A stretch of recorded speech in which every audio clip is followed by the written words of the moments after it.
get half a chance to offer a sincere compliment in the day, it's a chance wasted. And it's sincere compliment. Not flattery. Flattery is not welcome. Cheerleaders is what I call them. First person trainers are cheerleaders. They're like, go. If you've nothing good to say, don't say it. But if you have an opportunity to, you don't know the knock on that.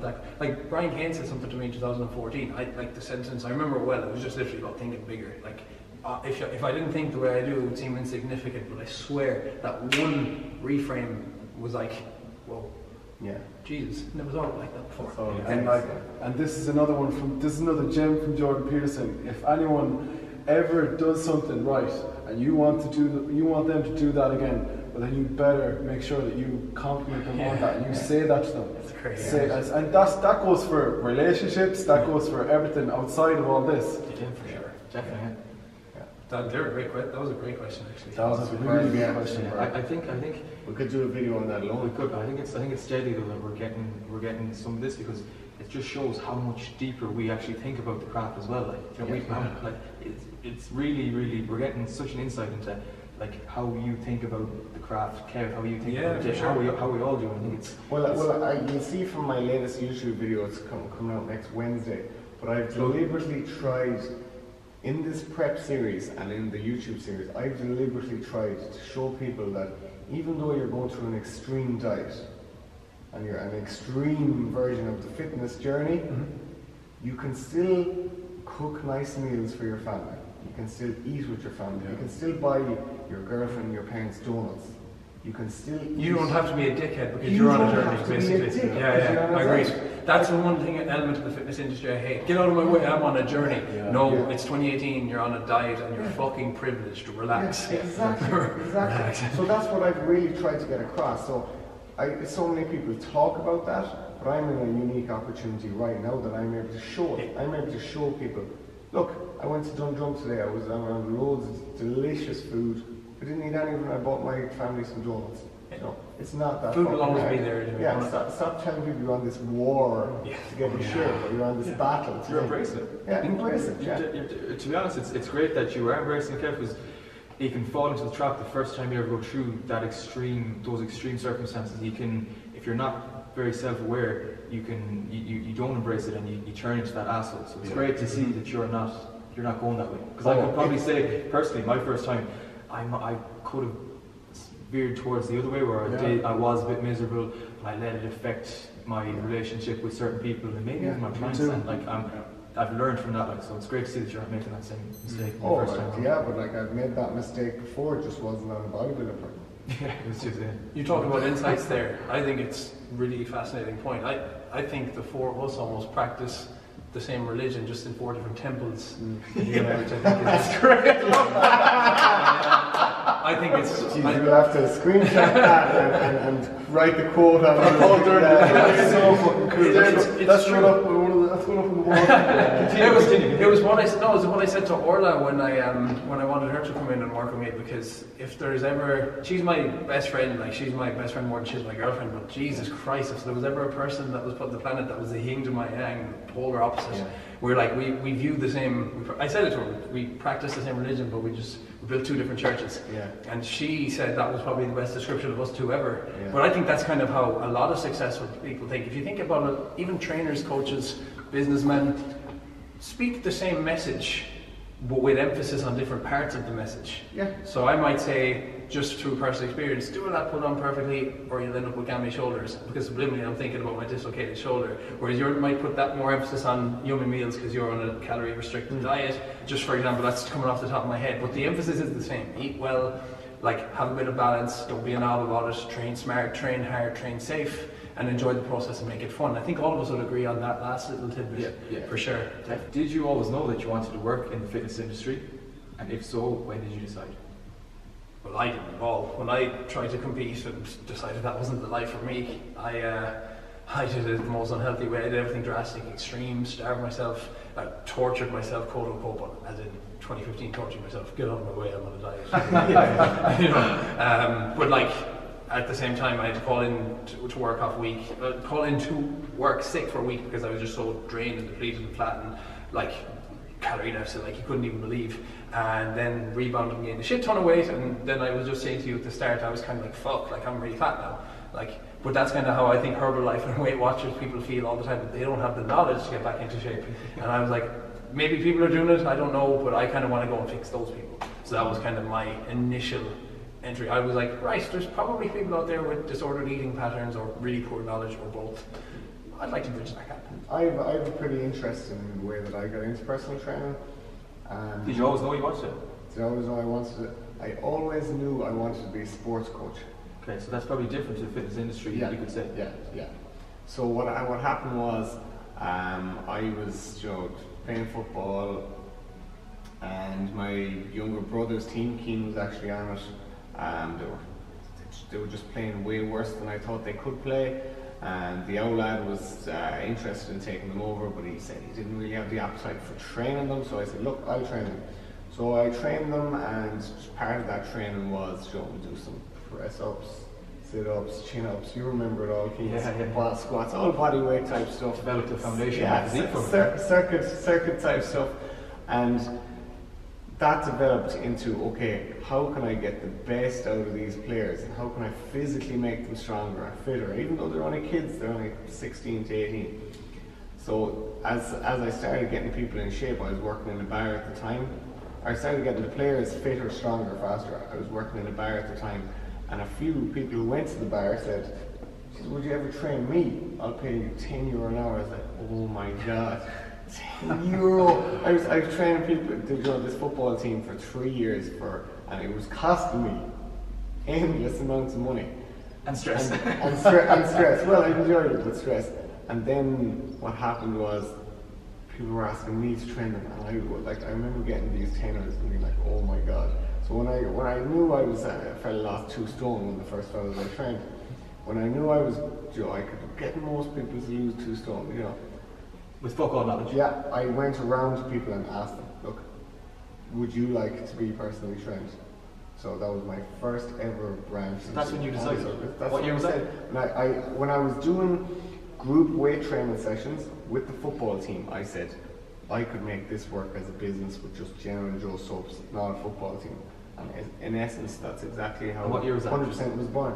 4.5 years ago, so it would have been 2013, 2014, yeah. Dave, did you always know you wanted to work in the fitness industry? When did you say? I actually think it was always a fantasy to me. It was always something that I would have loved to have done, but I couldn't have seen it was myself almost so far out of reach. Yeah.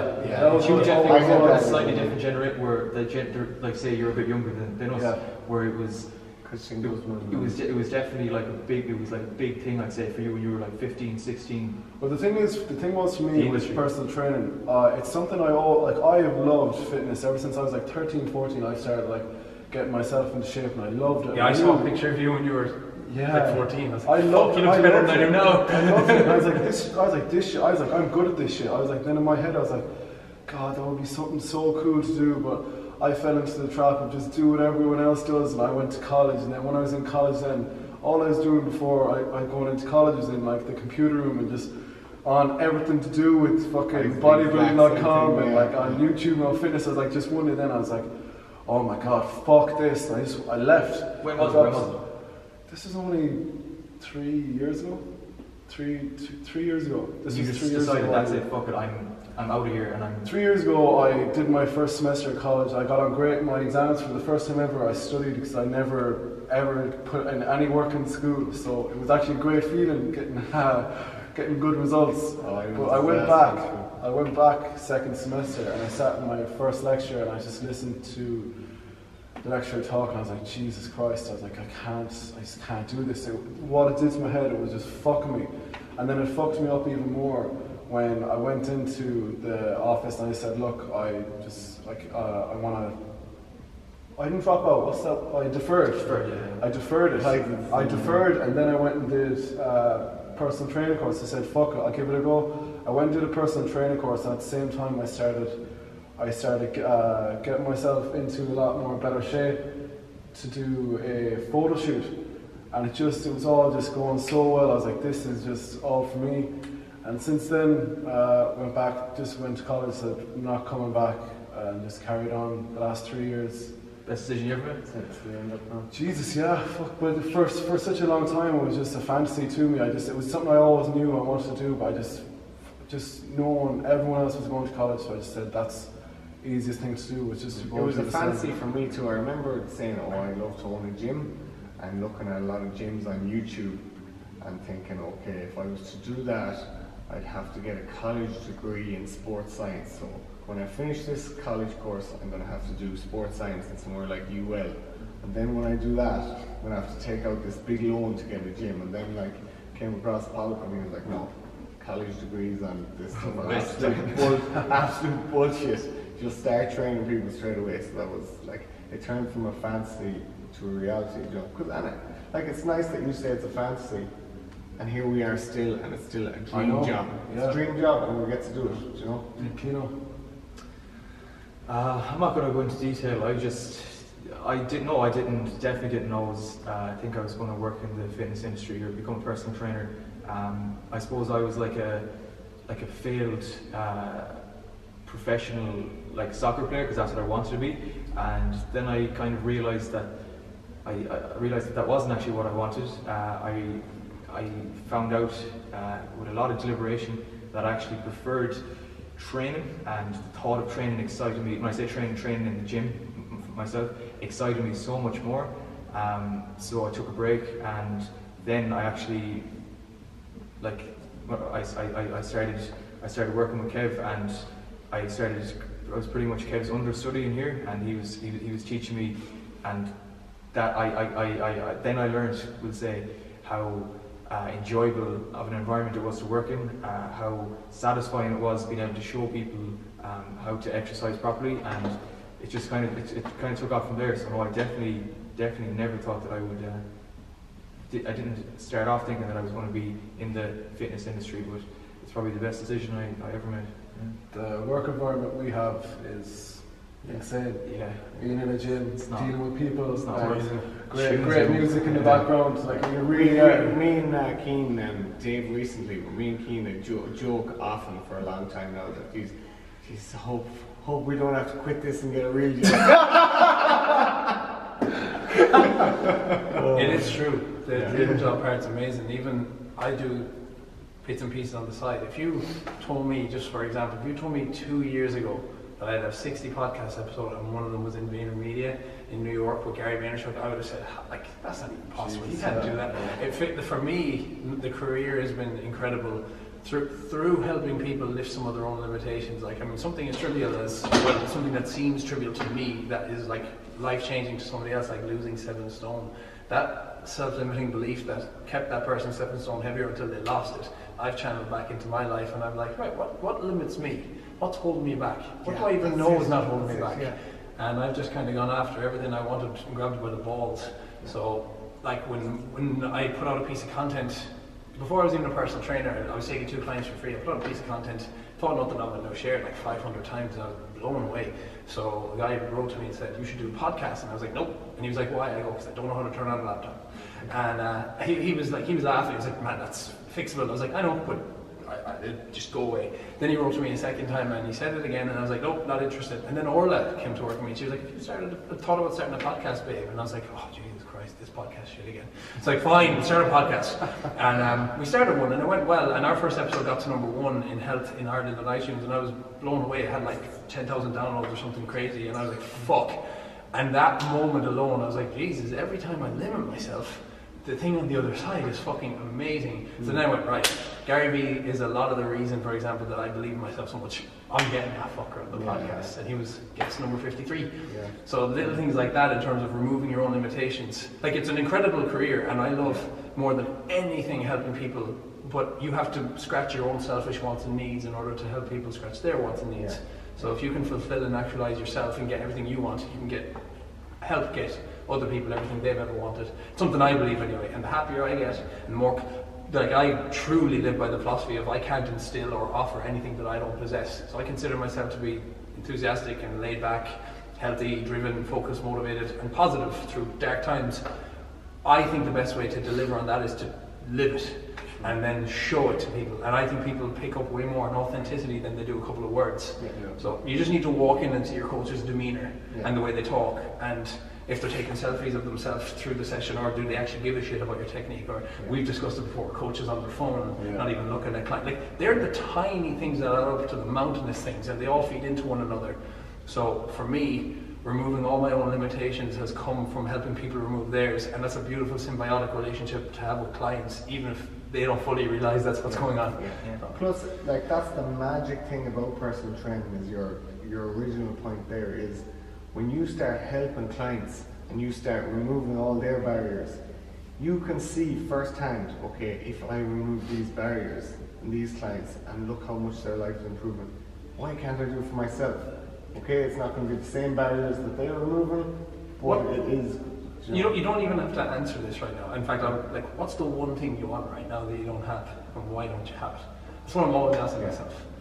And then I think it's something stupid that I'm possibly telling myself, like, no, I couldn't do that. I don't have enough abs. I don't know, something stupid. Well, I can tell you 10, we'll say 5 things I never thought I'd have. I never thought I'd have any machines in the gym. Any. I often said this to people. Pink kettlebells and dumbbells. Yeah, they're just like kettlebells, dumbbells, barbells. That's it. I never thought I'd have Watson equipment. I never thought I'd ever have a YouTube channel. I never thought I'd have an Instagram, and I was fully sure I was a one-man band. I'd never have another trainer, not to mind 2 trainers working in my gym. So like, breaking down all those limitations has not only improved my work, it's absolutely like improved my whole life. Getting another trainer, getting 2 more trainers, getting all this equipment, it's improved my business. So like, breaking those limitations, like you're saying, whatever they might be in your own head, are so important.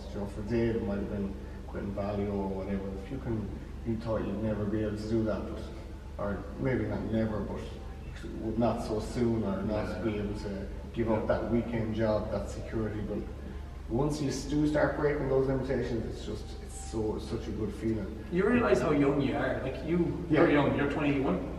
Like, you could do nothing for 10 more years and still be young as hell. Yeah. Like, 10 more years. I mean, quitting a part-time job now when you're 21 to me sounds actually like the ideal, because what the fuck do you need money for at 21 would be my logic.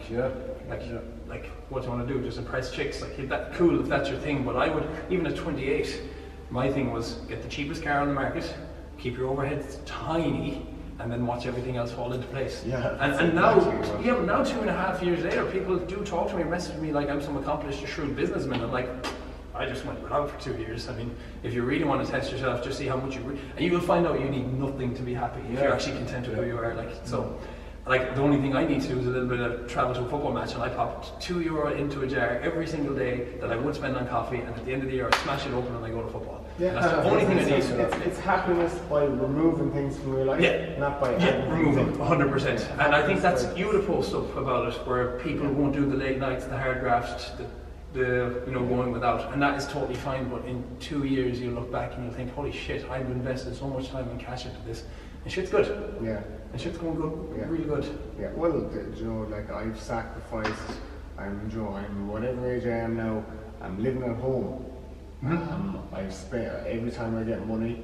I don't spend it on a car, like you said. It all goes back into the gym. I don't spend any money on nights out.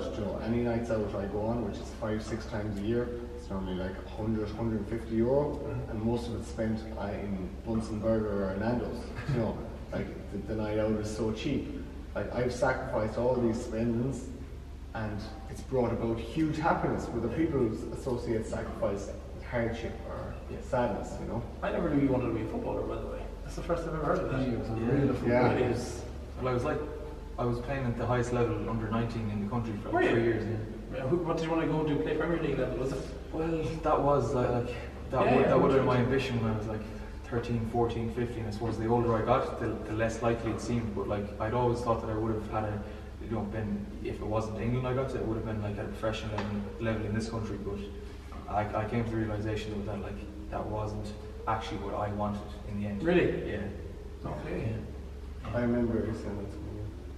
It was a tough realization to come to, though. Fuck me, like, when your whole life had been and you were known. Everyone had known you as the guy who played soccer. You know? It was I can imagine. It was like, yeah. It's funny. I still get it. I still get it. It's funny you say that, like you were so good at it, but it's not what you wanted. And it's funny you say you didn't want to do a podcast, and now look, your podcast is just so well run. It's flourishing. Yeah, it's brilliant. it's insane. I didn't want to do it because I was scared as fuck, to be honest with you. But I used the excuse of, well, I don't know how to work a laptop, which is technically true, but they're all learning bullshit. But the stories you tell yourself, I can't turn on a laptop. Like, fuck off.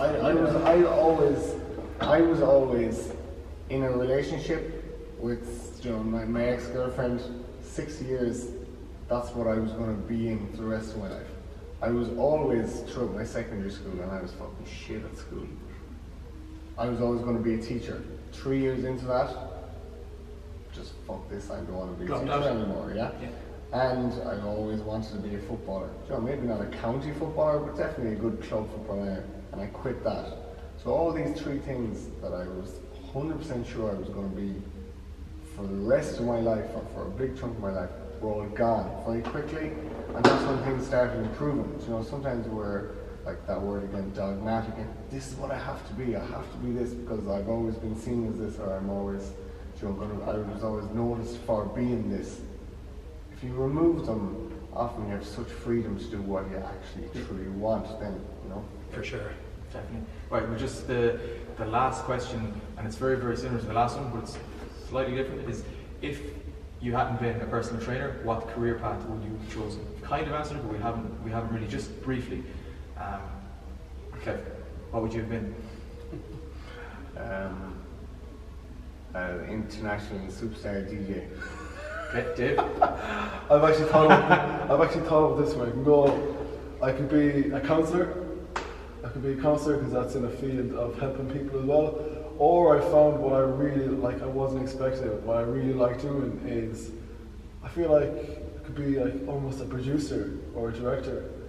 I love creating videos. I love creating content. I love the whole process of doing all that. So that's something that highly interests me. Paul? I would have definitely gone down the psychology realm. It's where my natural area of curiosity lies. Clinical psychologist. Yeah, for sure.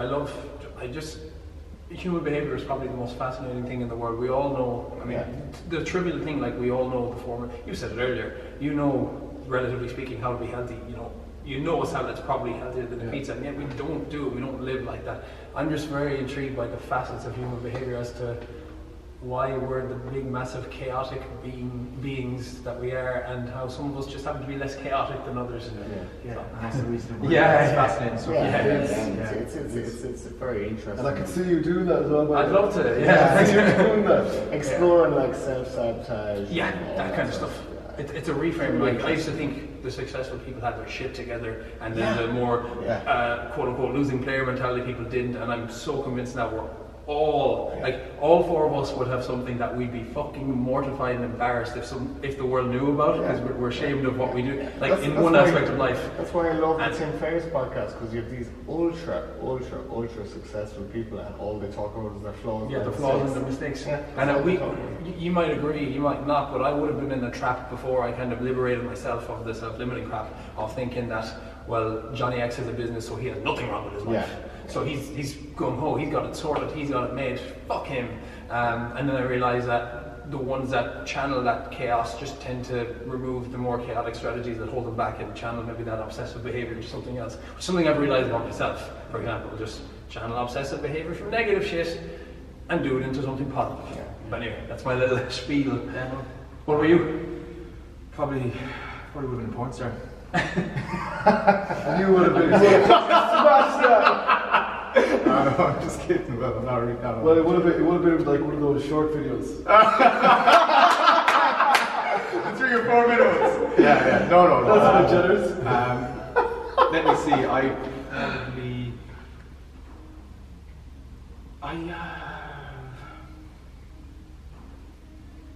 I'd say you would have been a construction worker when you were building sites. Yeah, probably like that was the only other thing. Yeah, soccer player. It's weird to think about, isn't it?